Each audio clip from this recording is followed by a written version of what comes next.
原來佢先至係黑夜守護者，唔係蝙蝠俠。我 feel 到呢一隻股票將會喺呢個月份上升20幾個 percent。嗱，如果你都想擁有呢種第六靈感，好啦，就要參加 Peter Sir 第六靈感訓練班啦。人數有限，99蚊。嗱，今集要再同大家分享下，原來黑曜石咧就係暗夜裏嘅守護者啦。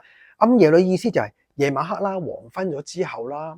好啦，喺一啲陰暗地方咧，嗱，黑曜石咧正佢嘅任務就係會保護你，係啦，唔好俾啲靈界騷擾喎。嗱，話說咧，咁有位人客上嚟啦，又同我傾偈啦，佢原來咧佢太太先係我 fans 喎，之前咧佢已經買咗一條黑曜石嘅俾佢老公，因為點解咧？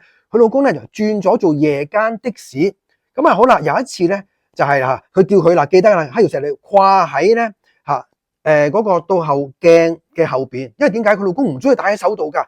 咁好啦，有一次咧半夜，佢老公講翻俾我聽，咁就話係架車咧去到咧呢個山區嗰度，咦？跟住咧有人嗌，即係接的士啦。好啦，個門又開咗啦，有聲音噶，跟住嘭閂翻埋咯。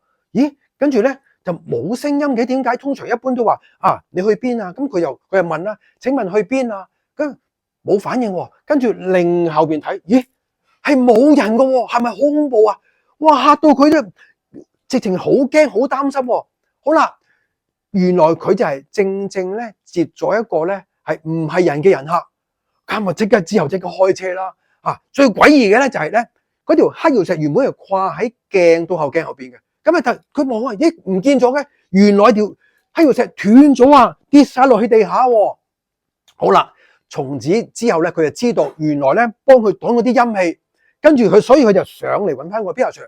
我太太好彩，佢咧買條手鏈俾我。而家咪啦，佢而家咧又點啊？佢就戴翻喺手，跟住咧另一條咧就掛喺車嗰度。係啦，雙重保險唔好制啦。多謝你啊，係 Peter Sir。原來咧就係佢就太太睇咗我片講黑曜石嘅好處，所以上嚟咧而家咧手又有架車又有，雙重保險啊！